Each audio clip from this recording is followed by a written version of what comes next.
Gracias por la invitación. Yo voy a hablar de mi área como pediatra, así que les quiero contar qué cosas vamos a ver en esta charla, un poco qué sabemos hasta ahora, que ya se ha empezado a hablar un poco, cómo vamos en la epidemiología nacional, las características clínicas del coronavirus en niños, niñas y adolescentes, cómo ha estado la hospitalización a nivel nacional y un poco de nuestra experiencia, cuándo hospitalizarlos, cómo controlarlos y cuándo darlos de alta.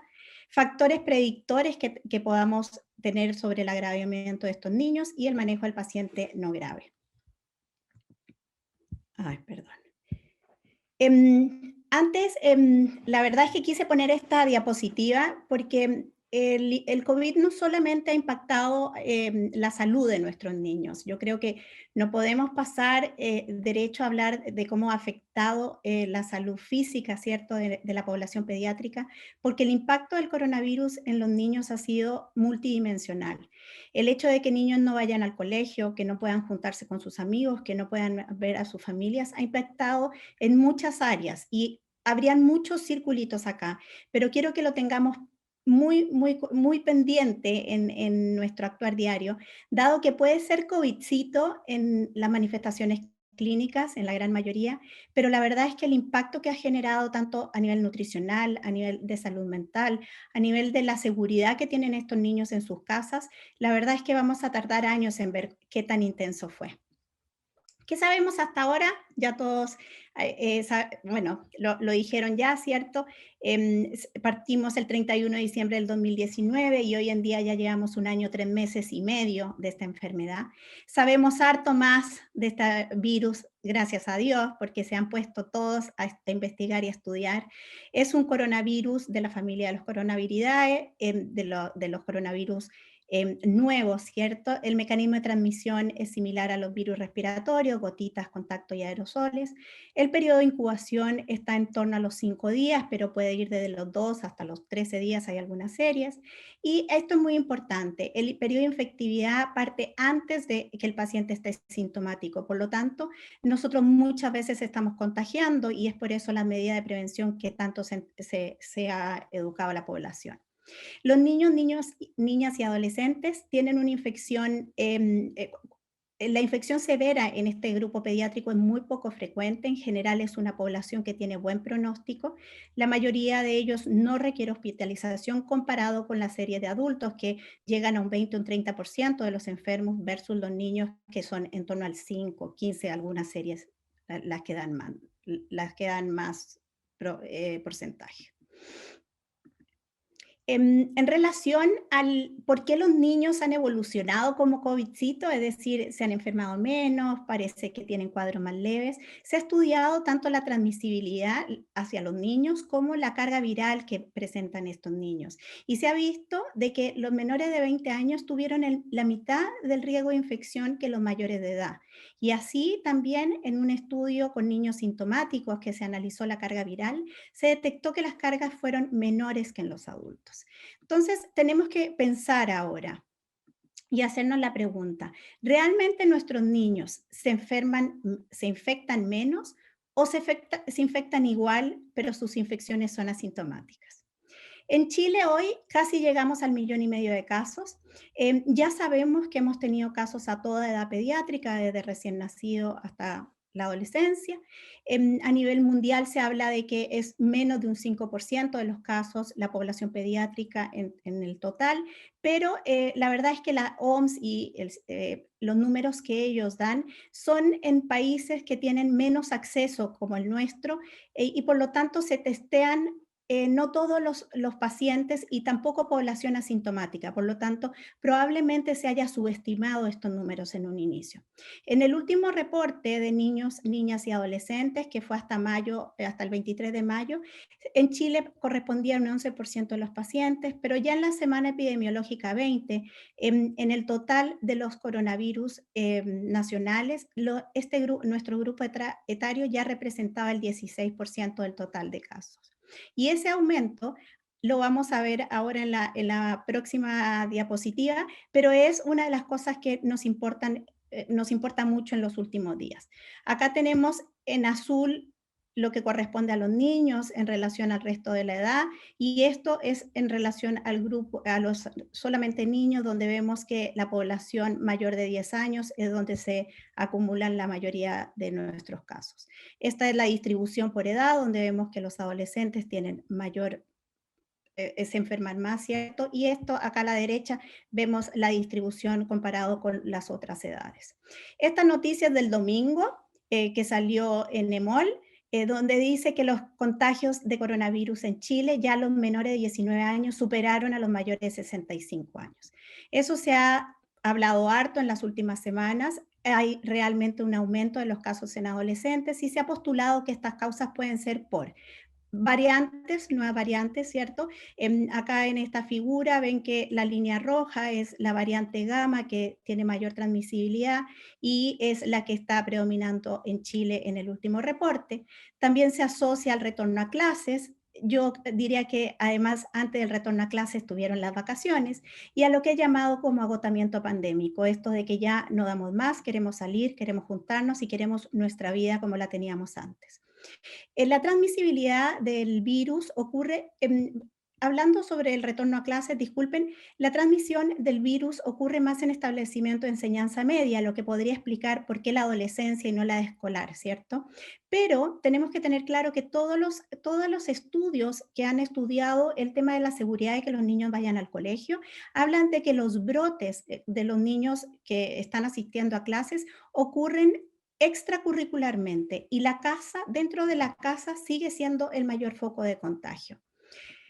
Este gráfico que les puse acá es el recuento que llega la Sociedad Chilena de Infectología Pediátrica, donde van contabilizando las neumonias graves que requieren UCI o intermedio, y vemos que en el último mes, de principios de mayo a principios de junio, se quintuplicó el número de neumonias graves que requirió UCI. En Estados Unidos, este es el reporte semanal del CDC, también ya se estuvo hablando del aumento de los casos en adolescentes y es por eso que la vacuna llega en el mejor momento a nuestro país, porque probablemente y la esperanza que se tiene es que logre frenar los contagios, dado que el adolescente, si no es un número grande que se hospitaliza, sí es un número que puede contagiar. Estas gráficas hablan más de lo mismo. Esta es la mesa de ayuda del Ministerio de Ciencia, Tecnología e Innovación, donde vemos que el grupo de 0 a 19 años ya está alcanzando a los mayores de 60 años, ¿cierto? Y esto, que es por grupo etario, vemos que en el menor de 15 años la curva tiende a aumentar y en el grupo mayor de 65 vamos tendiendo a disminuir. Y en los menores de 20 años vemos cómo se duplicó el porcentaje de casos a nivel nacional.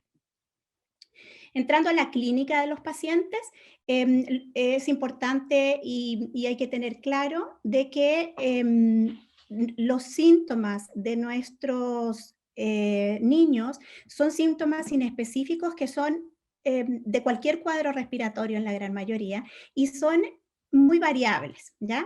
Los síntomas iniciales pueden ser similares al adulto, pero cuadros más leves, en general son autolimitados y la resolución es dentro de las primeras 2 semanas del inicio de los síntomas.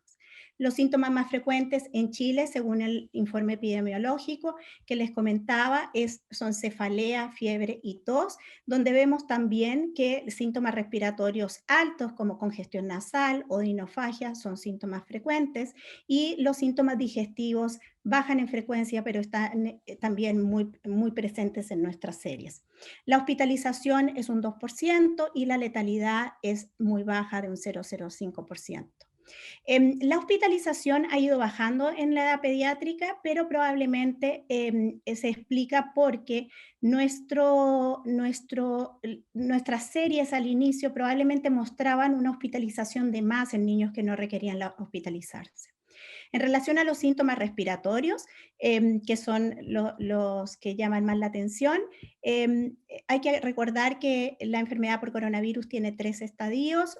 El estadio 1, que es cuando el virus entra y llega a la vía respiratoria superior, entrando a las células, y en este estadio es cuando el paciente logra en un porcentaje de casos, y en los niños un gran porcentaje de casos, controlar la enfermedad y de esta forma ser asintomáticos o dar síntomas leves. El estadio 2, que es la fase pulmonar, donde vemos la neumonía característica que conocemos del adulto, y el estadio 3, que es este estado de esta respuesta exagerada del huésped como un estado hiperinflamatorio.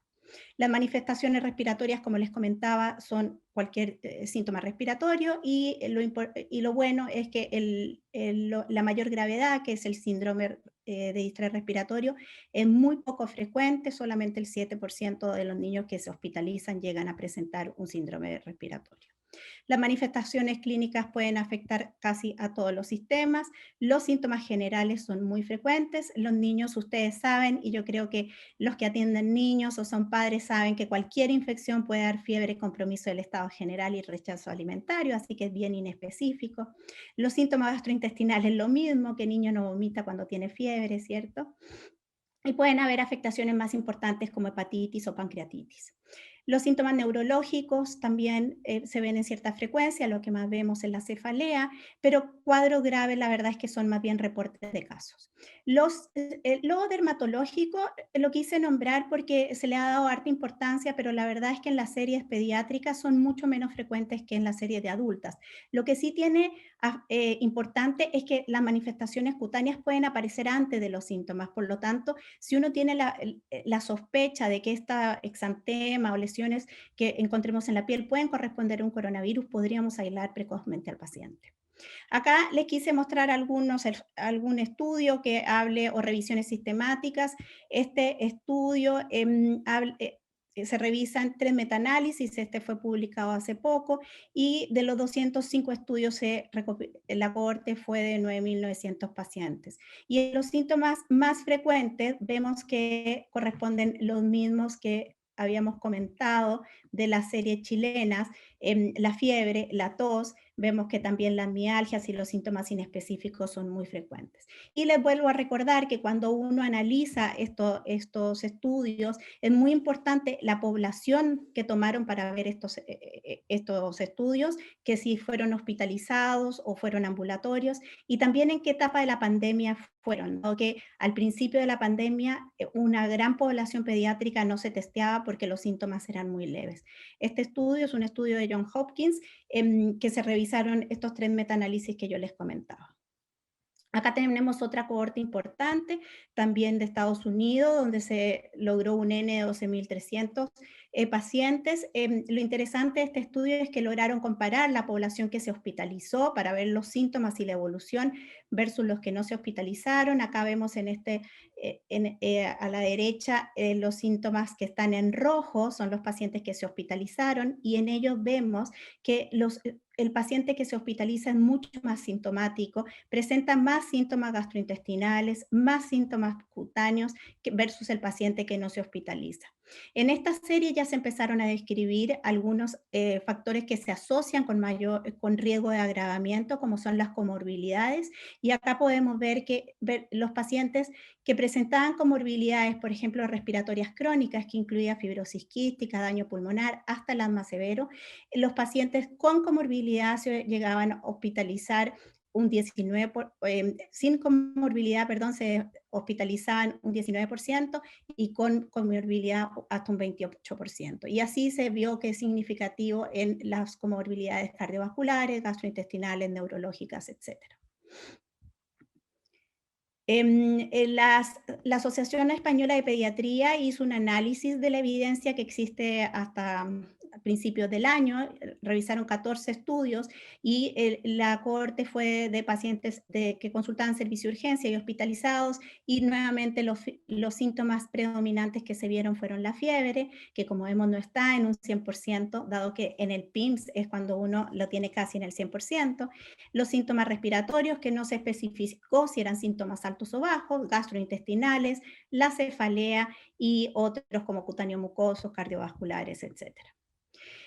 La clasificación de gravedad que usamos para el cuadro de coronavirus en los niños, ya dijimos que está el cuadro asintomático, que ha sido muy difícil de precisar, dado que hay hartos estudios que hablan de entre un 16 y un 20% de los pacientes serían asintomáticos, pero hay otros, hay un estudio francés que se le hizo PCR a todos los pacientes que se hospitalizaban, independiente del por qué se hospitalizaban, y encontraron que hasta un 45% de los pacientes tenían PCR positiva. De nuevo, es importante la población y el momento. El cuadro leve son los pacientes sintomáticos con PCR positiva, pero con radiografía normal. Moderado es el paciente que ya en la radiografía o el escáner se ve la neumonía, pero no requieren oxígeno. El severo es el que ya requiere oxígeno y tiene dificultad respiratoria. También pueden encontrarse otros signos como de gravedad, como deshidratación, injuria miocárdica, etc. Una pregunta que yo he visto mucho a nivel pediátrico, sobre todo los que hacen servicio de urgencia, es si tenemos que buscar el coronavirus en todos los pacientes que tengan cualquier síntoma, porque ya vimos que puede presentar muchos síntomas. Siempre recordar que pueden presentarse con síntomas inespecíficos y que son indistinguibles de otros virus. Por lo tanto, es prioritario que de tomar la decisión no solamente basado en los síntomas, sino en la circunstancia epidemiológica que se esté viviendo. En época de alta transmisibilidad y alta positividad de los casos, como lo que estamos viviendo ahora, todo paciente con síntomas respiratorios, todo paciente con neumonía, paciente que requiera hospitalización, recién nacido o lactante menor con fiebre que se hospitalice, grupos de riesgo, aquellas patologías que ya sabemos que predisponen al agravamiento, y pacientes que convivan con pacientes de alto riesgo tienen que siempre estudiarse. ¿Qué examen? Sabemos que el gold estándar es la PCR. ¿Y cuándo podría ser útil el test rápido de antígenos en los pacientes en época de baja transmisibilidad? En búsqueda a nivel ambulatorio podría ser de utilidad, pero tiene menos sensibilidad. Si bien es muy específico, no tiene la sensibilidad que tienen las PCR. En los estudios serológicos, esto es un cuadro que se ha visto harto, es español, nos habla de la utilidad y el tiempo de la enfermedad, y lo puse para ver los test serológicos. ¿Cuándo son útiles los test serológicos? La verdad es que tienen escaso valor en la infección aguda, es decir, en la parte aguda de la enfermedad. Sí, son útiles después de los 14 días del inicio de los síntomas, y se utiliza harto en pediatría cuando tenemos una sospecha de PIMS y la PCR, por supuesto, está negativa. ¿Cuándo hospitalizar a nuestros pacientes? Yo les puse varios criterios que aparecen acá, que están también en las guías nacionales y en algunas internacionales. El recién nacido, como todo recién nacido febril, ¿cierto? O con una infección, se hospitalizan. Y acá es importante que siempre hay que buscar las coinfecciones. Los menores de un año, siempre con neumonía, dado que en el menor de un año se ha visto mayor agravamiento. Sin neumonía se tiene que evaluar caso a caso. Todos pacientes con factores de riesgo, todos los pacientes que requieran oxígeno, por supuesto, y como otras infecciones respiratorias, apnea, rechazo alimentario, compromiso del estado general o aspecto tóxico, y cuando se sospecha el PIMS. ¿Dónde hospitalizarlos? Se hospitalizan según la gravedad. Con respecto a lo que ya les había nombrado de los factores de riesgo, hay varios estudios tratando de buscar qué niños para tomar medidas precozmente pueden agravarse, y como ya les había hablado un poquito antes, se llegan a conclusiones en general siempre asociadas a la edad, la presencia de comorbilidades y la obesidad, y algunos exámenes de sangre también. En este estudio, que fue un estudio entre marzo y julio del año pasado, se llegó a las conclusiones que los niños que tenían menos de 3 meses en general entraban más a la UCI, y aquellos mayores de 20 años, si bien eran menos frecuentes y se hospitalizaran, también hacían cuadros más parecidos al adulto. La obesidad estuvo muy presente en este estudio. De hecho, el 45% de los pacientes tenían malnutrición por exceso, un 30% eran obesos y un 11% de los niños tenían obesidad mórbida. Un 38% tenía patología de base, y lo otro que se asoció a mayor gravedad fue la elevación de la PCR o los hispanos. Esta era una serie norteamericana. Este es el mayor estudio multicéntrico europeo hecho por italianos, donde lograron una cohorte de 759 pacientes, y también llegaron a las conclusiones que la edad, la presencia de comorbilidades crónicas, se asociaban a factores de riesgo de ingreso a UCI. También, como en el anterior, los niños mayores, si bien fueron menos ingresados, tenían mayor riesgo de complicación o enfermedad grave. Otro estudio, para no aburrirlos, lo interesante es que dividió la cohorte entre grupos, el grupo que hizo cuadro respiratorio, el grupo que hizo PIMS y el grupo que tenía otras manifestaciones, separando no solamente los cuadros clínicos con que se ingresaron y presentaron, sino también con los grupos de riesgo, con los factores predictores de riesgo. En el grupo 1, que fueron los que evolucionaron con cuadro respiratorio puro, más parecido al adulto, eran poblaciones de niños más grandes, fue frecuente que tuvieran obesidad, enfermedades respiratorias crónicas y neurológicas, y los predictores de mala evolución, como conclusión, fueron la obesidad, que tuviesen hipoxemia y polimnea al ingreso al servicio de urgencia, los niños menores y la presencia de leucocitosis en los exámenes de la urgencia. Y en el grupo 2, que es el PIMS, y ustedes van a ver en un rato más, eran niños menores y como predictor el aumento de la PCR y la presencia de linfopenia.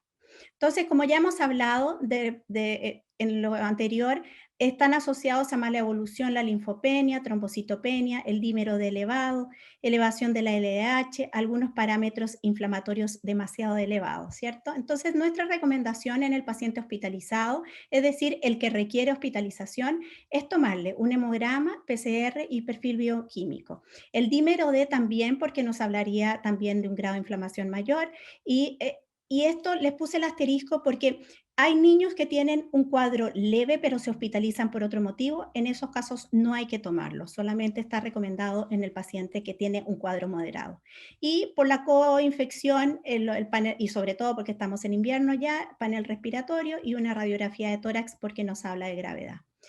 La recomendación en los niños en estudio de imágenes, a diferencia del adulto, es que se tome radiografía de tórax a todos los pacientes con cuadro moderado o severo. El cuadro leve no requiere radiografía y tampoco el asintomático con PCR positivo.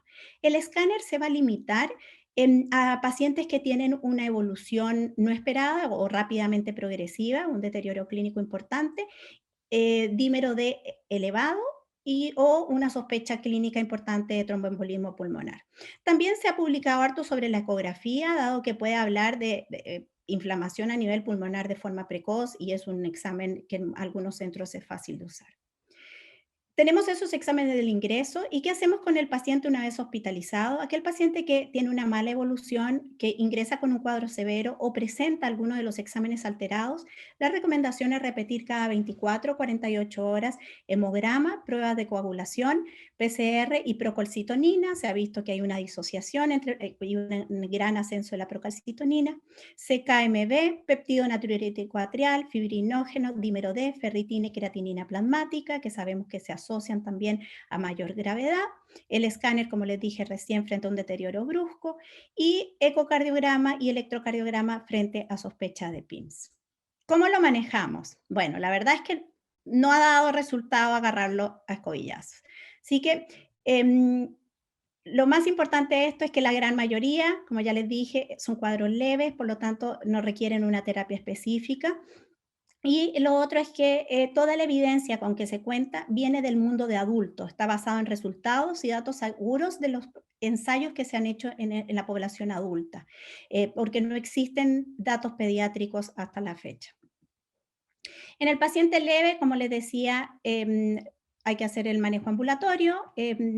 También se tuvo duda en un momento sobre el riesgo de de usar ibuprofeno. Pero la verdad es que no se ha asociado, no hay nada concluyente, se puede usar, pero asegurando de que el paciente esté bien hidratado. Como en todo cuadro respiratorio, asegurar buena hidratación, educar a los padres con los signos de deterioro y educarlos también de cumplir el aislamiento. En el moderado hay que monitorizar, por supuesto, los signos vitales, hidratarlos, hay que evitar la sobrecarga de volumen en estos pacientes y usar soluciones isotónicas, estar atentos si requieren oxígeno, evitar procedimientos que produzcan aerosoles como las nebulizaciones junto con la kinesioterapia. Por lo tanto, si requieren broncodilatadores, la recomendación es usar inhaladores. Se puede nebulizar, pero con mucha precaución y dando prioridad al inhalador. El severo ya hay que monitorizar, ¿cierto?, de forma continua, mantener una oxigenación para saturar más del 93%, lo mismo de la hidratación y los broncodilatadores, y acá ya hay algunas terapias específicas como la dexametasona, que se ha probado su uso en los pacientes con cuadros severos, y del resto les voy a hablar en un momento. La evidencia hasta el momento lo que dice es que no se recomienda el uso de hidroxicloroquina, citromicina, y otros medicamentos específicos. El Remdesivir tiene buenos resultados, pero no está disponible en Chile. La FDA ha aprobado su uso en niños mayores de 12 años y mayores de 40 kilos, por lo tanto, si en algún momento llega a Chile se podría usar. Y lo que sí ya está en las guías como recomendación es el uso de la dexametasona, del corticoide, a esta dosis por unos 10 días, porque en los adultos ha dado buenos resultados, sobre todo en la prevención de reducir la necesidad de ventilación mecánica, así que en un balance de riesgo-beneficio tendría utilidad y se podría usar en los niños también. Como dato, hemos tenido problemas con la dexametasona a nivel nacional porque lo estamos usando harto, así que si no contamos con dexametasona hay que usar otro corticoide a la dosis que corresponde. ¿Cuándo dar de alta? Cuando ya llevan sin fiebre y sin oxígeno al menos 12 24 horas, cuando no hay progresión de los exámenes y los niños se ven bien y nos aseguramos de que pueden volver a control. Una palabrita de la enfermedad tromboembólica es poco frecuente en los niños. Han habido muy pocos eventos tromboembólicos en los niños, sobre todo en pacientes graves, y la profilaxis está sugerida en pacientes hospitalizados por cuadro severo, con factores de riesgo de trombosis, un dímero D elevado en 2 o 2,5 veces, y cuando no tenemos contraindicaciones. Como conclusión y terminando, perdón por demorarme, el COVIDcito es una enfermedad que afecta de forma multidimensional a los niños. Es una enfermedad por lo general leve y de buen pronóstico en la edad pediátrica. Se han registrado este año cambios epidemiológicos, por lo que tenemos que estar atentos. Las manifestaciones clínicas son heterogéneas, con alto porcentaje de pacientes asintomáticos. En la gran mayoría de los pacientes el tratamiento es sintomático y no hay evidencia pediátrica, por lo tanto la recibimos del mundo adulto. Y tenemos que, para tomar decisiones prudentes en nuestros niños, evaluar la edad, la presencia de factores de riesgo que puedan agravarlo y el nivel socioeconómico. Y a seguir cuidándolos. Muchas gracias.